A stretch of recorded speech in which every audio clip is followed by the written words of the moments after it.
Thanks, Mr. Chairman. Ms. Ahuja, as I said, big job at OPM. Here's a recent survey that was done, Federal Employee Viewpoint Survey. 39% of federal employees believe their promotions are based on merit, meaning the rest do not, which would be very concerning. Only 34% believe poor performance is addressed by management. How will you improve the hiring process at the federal level so that it maximizes merit and addresses poor performance?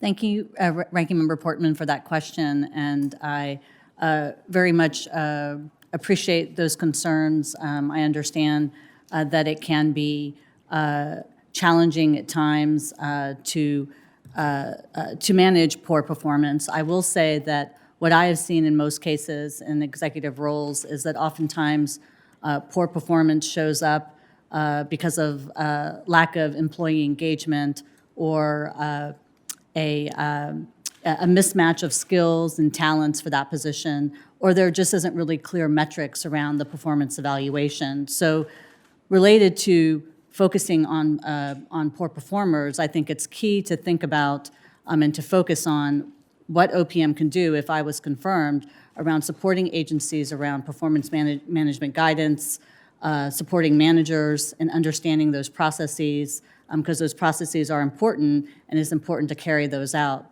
You know, oftentimes managers, you know, they're focused on their work, not as much around the day-to-day of supervision, and that's equally important. Well, we'd like to, should you be confirmed, we'd like to work with you on this issue because Definitely. I do think it's one of the reasons you have some of the turnover and the poor morale that we've been talking about in other contexts, including our conversation. Let me ask you something specific. I'm concerned about some aspects of the administration's new detailee program, sending federal workers to assist with the border surge. In particularly, these individuals apparently are allowed to begin working with kids prior to completing a child care investigation background check under OPM's program. They really aren't qualified, many of them, to do this. With the reports of abuse in border shelters in particular, how will you ensure children's safeties in these facilities as you continue with this detailee program, should you be confirmed? Thank you, Ranking Member Portman, for that question. I am aware of the volunteer detail program that is being provided. Oftentimes, OPM does provide these type of support services for agencies, especially when they need to surge capacity, oftentimes related to disasters. In particular, to your question regarding the safety of those children, you know, there are also suitability standards. My understanding is that would be incorporated in the review of those individuals as they go down to the border to ensure that they have the appropriate... If confirmed, would you agree to work with us on that to make sure that people have the qualifications they need at a time when the surge is just overwhelming everybody? I understand that federal government's paying sponsors now, as an example, which we've never done before, and we want to be sure these kids aren't suffering any more than they already have been because of personnel that aren't qualified. Yes, Ranking Member Portman, I do would look forward to working with you. Okay. You were Chief of Staff at OPM during the fallout from the 2015 data breach that affected over 21 million federal workers. We talked about that already in our private conversation, but what would you do to improve OPM's cybersecurity efforts specifically? I know you've talked generally about that, but how do we avoid these kinds of breaches in the future? Thank you, Ranking Member Portman, for that question. You know, spending my time at OPM short after the data breaches, I definitely understand how incredibly important this issue is. I think one thing that we incorporated that I would continue to do, if confirmed, is to be hypervigilant around cyber attacks. They are ever evolving, as we see. Mm-hmm. So at the time, we set up a fairly responsive cyber incident response system. My understanding is that still rates as the best in government. I also think it's focused on IT leadership, having the skills within that office. And I also think a pathway to IT modernization is going to help us really manage some of the challenges with keeping the system. Well, would you commit today to working with us? We talked earlier, Chairman talked about workforce. We have passed legislation on trying to advance cyber workforce, which is one of the answers here, to have the smartest, the best people on the inside pushing back. Would you commit to working with us on that and focusing on that, should you be confirmed? Yes, I would, Senator.